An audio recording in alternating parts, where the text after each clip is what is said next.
Seja bem-vindo ao canal Disco, Livro e Fé. E no Sintetizando de hoje estarei dando continuidade ao livro A Presença Ignorada de Deus, de Viktor Frankl. Se você não viu os vídeos anteriores, seria bom assisti-los antes. Existe na psicanálise a noção de princípio do prazer e princípio da realidade. O primeiro diz respeito a algum prazer que se busca satisfazer no agora, já. No entanto, entra o princípio da realidade, que consiste em deixar de satisfazê-lo agora e até ter que suportar algo que lhe é sofrível para obter algo melhor depois, em longo prazo. Foi Freud que introduziu a noção de princípio do prazer.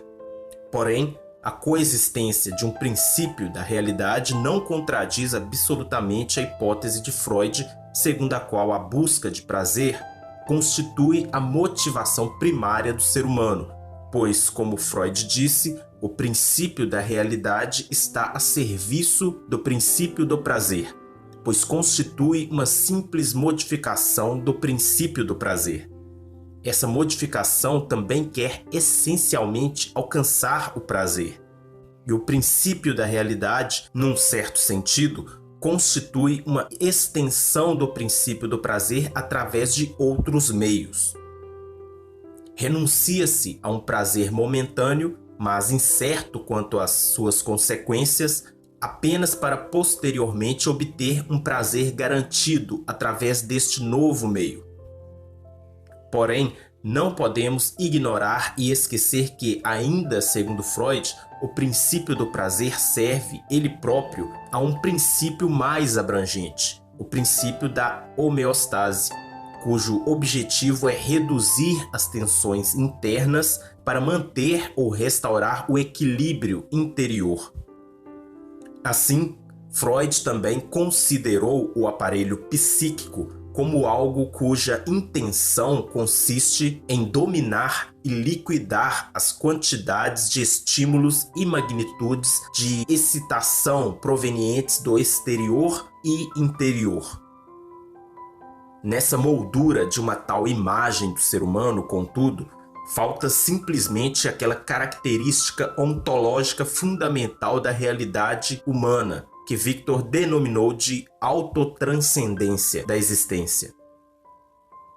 Isso quer dizer que ser humano significa se dirigir além de si mesmo, para algo diferente de si mesmo, para alguma coisa ou alguém. O interesse preponderante do ser humano não é por quaisquer condições internas ele próprio, sejam elas prazer ou equilíbrio interior, mas ele é orientado para o mundo lá fora, e neste mundo procura um sentido que pudesse realizar ou uma pessoa que pudesse amar. E, com base em sua autocompreensão ontológica pré-reflexiva, tem conhecimento de que se esquece de si próprio, e ele se esquece de si próprio novamente à mesma medida que se entrega a uma causa a qual serve, ou a uma pessoa que ama. É justamente essa vontade de sentido que hoje se encontra amplamente frustrada. Cada vez mais o ser humano moderno é acometido de uma sensação de falta de sentido, que geralmente vem acompanhada de alguma sensação de vazio existencial.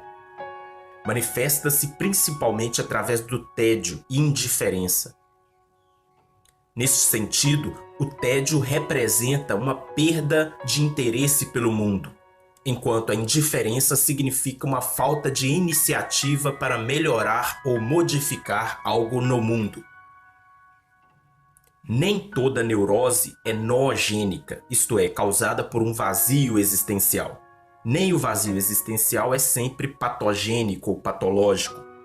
Viktor considera como uma prerrogativa, um privilégio do ser humano, não apenas questionar qual o sentido de sua vida, como também duvidar da própria existência desse sentido. Podemos entender melhor o vazio existencial não no sentido de uma neurose noogênica ou psicogênica, mas como uma neurose sociogênica, em outras palavras, não proveniente de falta de sentido ou do psicológico, mas da sociedade. A sociedade industrializada está sempre visando satisfazer todas as necessidades humanas possíveis, e seu fenômeno concomitante, a sociedade de consumo, visa até mesmo criar necessidades que possam depois ser por elas satisfeitas. Apenas a necessidade mais humana de todas, a necessidade de sentido, é frustrada pela sociedade. Isso porque a industrialização se faz acompanhar a urbanização, desarraigando as pessoas, alienando-as de suas tradições e dos valores por elas transmitidos. Nestas condições, especialmente a geração jovem padece mais da sensação de falta de sentido, o que é corroborado pelos resultados de pesquisa empíricos.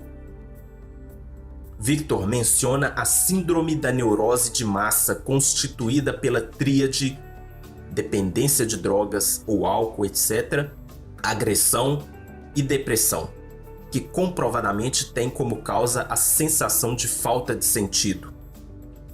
Um psicoterapeuta ou médico não pode receitar o sentido da vida para seus pacientes. O que é possível fazer é dar a entender ao paciente que até o último momento a vida tem a possibilidade de ter sentido, sob quaisquer circunstâncias e condições. Pode-se encontrar sentido mesmo no sofrimento, mas não é necessário o sofrimento para se encontrar um sentido, de maneira alguma. O sentido é possível apesar do sofrimento, ou mesmo através do sofrimento, contanto que esse sofrimento seja inevitável. Se for possível operar e se curar de alguma doença, por exemplo, é evidente que o paciente será operado. Um sofrimento desnecessário redundaria em masoquismo e não em heroísmo. Além disso, existe um sentido último, mais amplo. Porém, quanto mais amplo for o sentido, menos compreensível será. Trata-se do sentido do todo, do sentido da vida como um todo. Qual seria a relação do sentido concreto de uma situação com este sentido universal?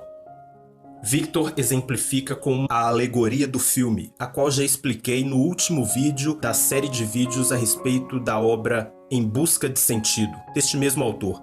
Está aqui no card, você pode conferir depois. Ao se referir à dimensão mais elevada em relação ao ser humano, Victor indicou que esta é inacessível à razão ou à inteligência pura.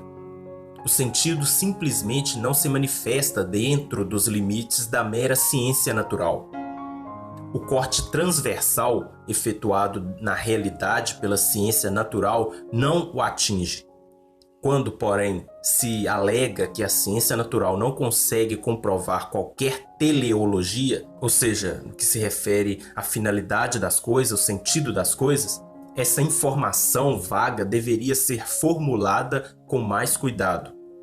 No plano de projeção da ciência natural, a teleologia não se projeta, ela não é atingida por este corte. Porém, isso não exclui a possibilidade de que possa existir uma dimensão mais elevada, e não deixar abertura para a possibilidade de uma teleologia numa dimensão além da ciência natural e até negar essa possibilidade nada tem a ver com empirismo, mas constitui uma filosofia sem reflexão crítica, uma filosofia diletante e antiquada. Suponhamos que uma curva se localize num plano vertical e que seja cortada por um plano horizontal. No plano de interseção, a curva projeta apenas os pontos de interseção. São 5 pontos isolados, aparentemente desconexos. Apenas na aparência não há conexão entre eles, mas na realidade a curva estabelece sua interligação. As conexões não estão dentro, mas fora do plano horizontal, estão acima ou abaixo dele. Aqui encerro definitivamente o livro A Presença Ignorada de Deus.